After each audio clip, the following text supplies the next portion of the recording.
All right, what is good, ladies and gentlemen? It is the Master Reviewer back again with another review, and today we are doing a review for Ninjago Season 4 Tournament of Elements.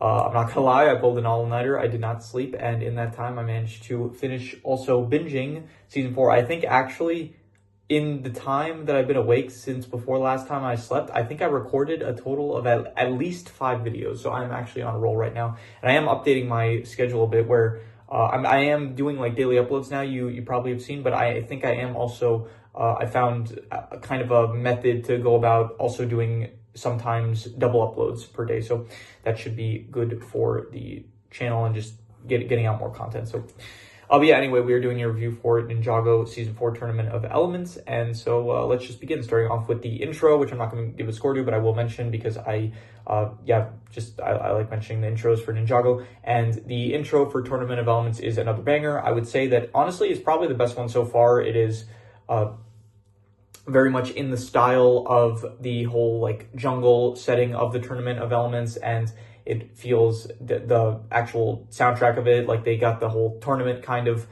music in the background, which sounds very nice. And so overall, I would say that another great intro. And yeah, moving on to the plot. So the plot of Season 4 is that basically this is right after Zane sacrificed himself at the end of Season 3. And so at this point, the ninja, they kind of split up. They're not really a team anymore, because they are all saddened by the loss of Zane, and so they all kind of went on their own paths. However, immediately in the first episode, they do bring back everyone together. You get Lloyd, he kind of reunites all the ninja at this point, which is Kai, Cole, and Jay. They all come back together, and then they get a message from Master Chen, who invites the four to the Tournament of Elements with the promise that he has Zane, and so they go to the Tournament of Elements. And basically this Tournament of Elements is that Master Chen, he invited many, well, not by many, I mean like a total of 16 elemental masters to compete in a Tournament of Elements to become the greatest warrior in all of Ninjago, as well as to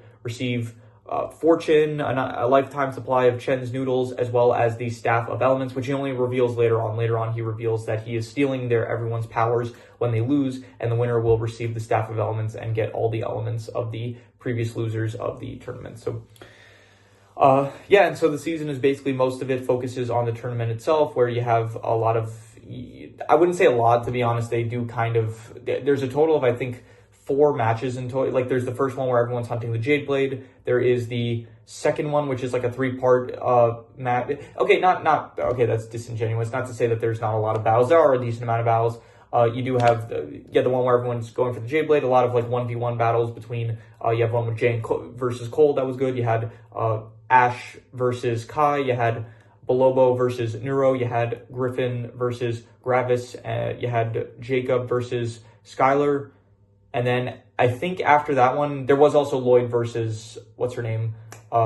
Camille. Yeah, so basically, like, after the first round, they kind of, once you're left with like 8 people left, they're like, okay, we're moving on to the final match, because I guess they didn't have enough, I don't know, they wanted to use all those final characters for like the last few episodes, I guess. But then the final round is basically, okay, everyone hunt down Nia, because Nia like snuck onto the island in order to, that's like what Nia, and as well as like Wu and Misako, I guess, to an extent, they're kind of investigating what happened to the ninja, because the ninja didn't actually tell them where they were going.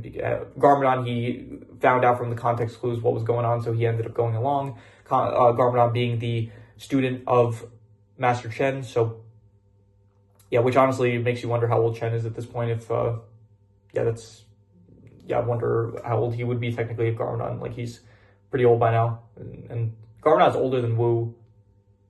Chen would be older than Garmadon. Man, okay, that just got me thinking, but I'm not going to think about it now. I'll think about it later on. So then, yeah, then the Tournament of Element happens, basically. And so the tournament is basically just an excuse for Master Chen to steal everyone's powers, and eventually he does so, with ultimately using all of the elements to defeat Lloyd in the final battle. And then he has all of the elements. However, during the ceremony, Kai and Skylar managed to trick Chen, and then getting the Staff of Elements for themselves, and then eventually breaking it, and then causing all the elemental masters to get their powers back. So all's well that ends well. Everyone thinks the day is saved, but then Klaus realizes, hey, Skylar possesses, like, with her elemental power of Amber, she possesses all of the elemental powers, so therefore we can use her in order to complete the spell, which Chen's goal is ultimately to use all the elemental powers. He needs all the elemental powers in order to complete a spell to turn him and his army, his followers into Anachondri, which he can then, he wants to,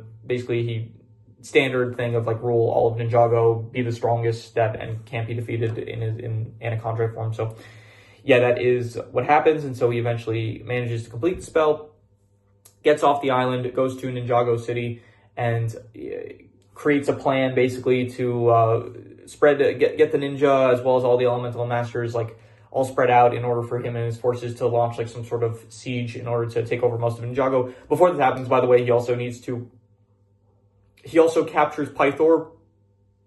So Pythor does make a return this season. So he captures Pythor because he needs Pythor's sweat, I guess, in order for the transformation to be complete, because it's stated that you need the essence of a true Anachondri in order for the spell to take full effect and for it to not be temporary. So yeah, and so basically the final confrontation of the season is at the Corridor of Elders, where all the elemental masters as well as some citizens of Ninjago, they are holding off the Anachondri at the Corridor of Elders, and they are, I think, kind of succeeding, but then also not really. They don't really have a long-term strategy of like how they're going to defeat them. And then Pythor's like, hey, he's looking through the spell book that Klaus had, and then he decides, you know what, a true Anachondri wouldn't stand for this, and so he decides to have a character arc, and then he ends up deciding to help out the ninja defeat the Anachondri. So he brings the book of spells, brings it to Garmadon, basically says, hey, you cursed Arcturus as well as the other Anachondri generals.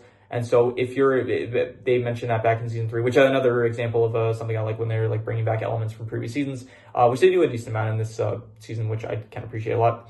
So basically says you cursed all the Anachondri generals, so there's a spell in here that basically says you can take their place in order to free them, and then if you free them, it's most likely that they're actually noble, because Chen was the like, they didn't actually cause the first Serpentine War. It was Chen doing like manipulations and stuff, and so if they were back to see what's going on nowadays, they would absolutely side with us, and then they would curse the fake Anachondri warriors. And so that's what happens. Garmadon sacrifices himself. There's also a plot that was going on, not really a plot, but like a small little conflict thing about how Garmadon, he stole Wu's letter that he wrote to Misako in order to, because his evil temptations as well as Chen's manipulations caused him to do it. So he ended up signing a love letter that Wu wrote, and he signed it as his own that he sent to Misako, which I'm kind of thinking like, you wrote a love letter to Misako, and I guess it's not the most I was going to say, it's not the most abnormal thing, I guess, to write a love letter anonymously. But I also feel like, okay, you're writing a love letter, you should probably, I don't know, like at least an initial or something like that, just some context clue to let the person know who it's from. But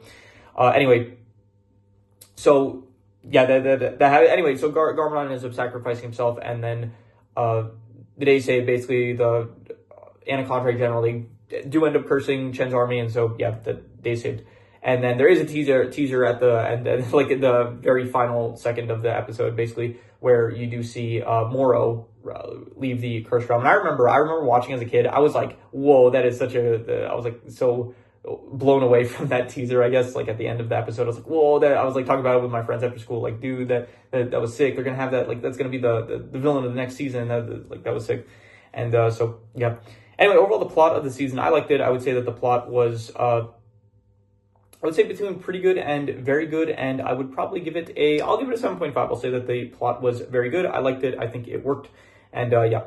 In terms of the characters, this season had a lot of new characters. Not only do you have all of the elemental masters competing in the Tournament of Elements, you do have Chen as well, who Chen, up until this point, we did have like very sinister, threatening villains. You had Garmadon, you had the Overlord, and if it wasn't Garmadon or the Overlord, it would be kind of like goofier, wackier villains, like the Serpentine Generals, which are not the most threatening or intimidating, really, as well as the skeletons. You could also say there was like the Ninjroids and the Ninjroids and the Stone Army, but they were more so just the armies of the Overlord and Garmadon at the time. And so it is interesting to have like a villain where not as threatening, but really leaning into the goofy aspect, but then as well as giving him, up until this point, he is the most manipulative villain that you have up until this point. You also had like the Overlord, who was also kind of manipulative, specifically in season 2, but it was more so like a puppet master relationship that he had with Garmadon, where he was kind of like pulling the strings of Garmadon, rather than Chen. Chen is like actively kind of pulling some like real manipulation tactics from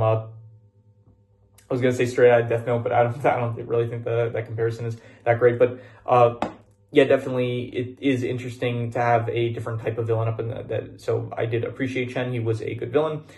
Other than that, you have the rest of the ninja who I enjoy. You do bring back Zane, who it does feel a bit like he comes back, but it does feel a bit like they do focus a decent amount on him, but it does, a lot of it is just like him overcoming a fear of his elemental ice dragon, which I don't know, it feels kind of just, they devote a lot of time to it for his character, and it just feels kind of out of nowhere. Like, why is he all of a sudden having dreams of an ice dragon that he's afraid of?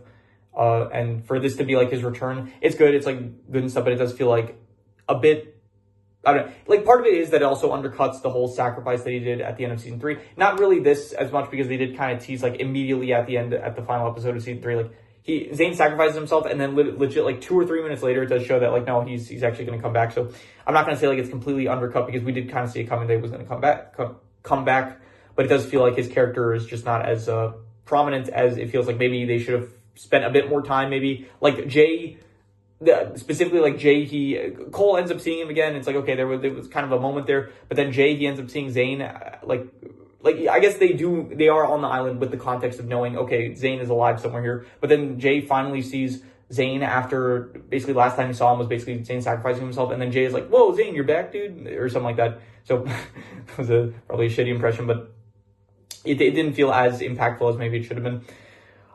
Even so, what else? Wu definitely takes a back seat in this season. Doesn't feel like he's as prominent. Garmadon, however, does take ever since he became part of the main cast, he was like in season 3, he played a pretty big role, I would say. And then in season 4, he is definitely taking an even bigger role. And I do appreciate it. I do like Garmadon as a character, and so it's always fun to see more of him. What else? Pixel is, I actually completely forgot she's in the season, but yeah, apparently she was dismantled at some point by, I guess, Chen. And so she now is just in Zane's head. So that's cool, I guess. And yeah, I do kind of prefer it though when she has her own body. So I think that only happens again in like season 8. So because like when she's just a part of Zane, it just kind of feels like she's not her own character. But anyway, Nia is in this as well. She's kind of doing some espionage work on the island, as well as you have Dareth, who is also kind of like there, and he's got some good moments, which I like. And yeah, anyone else worth mentioning? Let's see here. I'd mentioned all the Elemental Masters are pretty good. Some of them spend like, you have a bit more focus than others. I do kind of wish that we had a bit more development with some of them, maybe. Like you have the main one that they focus on is Neuro, I would think. But besides Neuro, there aren't really, and Skylar, I guess you could say. But besides Neuro and Skylar, you don't really have a lot of the Elemental Masters that got a lot of development. But I guess, I don't know, there's a lot. I just kind of wish that they would focus a slight bit more on some of the other Elemental Masters. So Pythor also returns. He's back. That was cool to see, I guess. Yeah. Anyway, so characters overall, I'm going to give the characters, I would say probably I'd go like another 7.5, I'll say. I like the characters. I would say that they are very good. And yeah. In terms of the setting, most of this does take place in Chen's Island, which I think is a very nice setting. It's a cool change of pace. I think it's like very extravagant, very royalty-esque, like I would say. And the jungle itself is also very nice. And just the whole like setting, the vibe of the whole season is very cool. The tournament of elements, I would give it probably, I would give it an 8 out of 10, I would say. Great setting, I would say. Definitely. The art style, once again, as usual, as I mentioned up to this point in the last review, as well as I think that probably the review for season 2 as well. At this point, like the art style is not really changing. The art style is pretty much the same across, like, once you get like past season 1, maybe up until like season 7 or 8, the art style doesn't really change. So I'm just going to give it I don't know what I've been giving up to this point. I'll just give it like a 6.5 good. I really have nothing to say about the art style, because I don't know, just whatever I said about previous reviews for the previous season, just take whatever I said there and apply it to this, I guess, because nothing really changes too much. So in terms of the action, this season had some great action. This season definitely focuses on like some different kind of action that we've seen up until this point, because up until this point it has been basic fights against like the Stone Army or the Ninjoids, where it's like you don't really have that much creative stuff going on. But in this season, with the addition of all the new Elemental Masters, you do get like a lot of different fight scenes happening between different Elemental Masters. You have like, for example, the battle between Kai and Ash, where you do have also like you have the different elements being implemented in the fights, which I think is very cool, as well as just the whole tournament itself is kind of designed to give like these cool layouts between fights. And so overall, I would say that the action, I would give probably like, I'd go like an 8 out of 10, I would say. I think it is great action. I liked it, and yeah, very, very cool. Yeah, the worst thing I would say is, I don't really have a worst thing in mind, as usual, so I'm just going to reuse the worst score, 6.5. I can't really, like, I would have to really think about something that I don't know, I'm sure I can nitpick something, but I don't feel like doing that, so I gotta take a nap or something. Like, I have to stop pulling these all-nighters. I have a test tomorrow. It's in the evening, though, so that's good, so I'll be able to sleep in through the morning, but even so, I do need to get some sleep now, and then I'll probably have to wake up in the afternoon, and then I'll be up until pretty late, and then I'll sleep probably really early tomorrow morning, and then I'll wake up right like a few hours before the test. So unrelated, I don't know why I'm talking about this, but anyway, best thing about the season is, I would say probably, I guess I could rate I could reuse the score for the setting or the action. Maybe I would say, I'm not sure. Maybe I would say Chen as a villain. I do really like Chen. I think Chen is like a really good villain up until this point. So, but even so, I'd probably only end up giving him like an 8, so, which would be great. And I'm just going to reuse the best scores, which were 8s for setting and action. So yeah, I'm just going to reuse the 8 out of 10, I would say. So yeah, that is all these scores. So I'm going to do the calculations. So King Crimson. All right, so it ends up coming out to a 7.5. Yeah, 7.5, which would be about very good.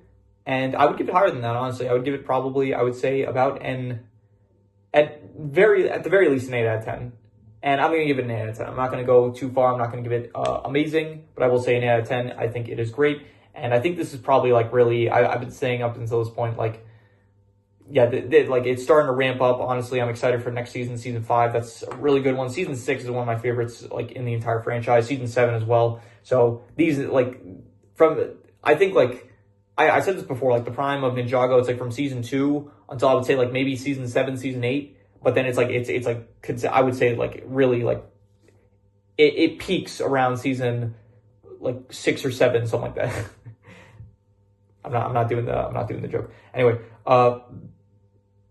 yeah, I would say that, yeah, it's going up. So I am excited for the coming seasons to review, and yeah, look forward to my reviews for those seasons when I guess they are released. So, so yeah, would I say I give it a 8 out of 10. I would give the season great, I would say, and yeah, that is pretty much all there is to it. So if you have any recommendations, any shows, movies, video game stories, anime, web series, anything that you want me to review, leave it in the comments, and I will maybe possibly check it out. But with that said, that is pretty much all there is to it. So let's leave it at that.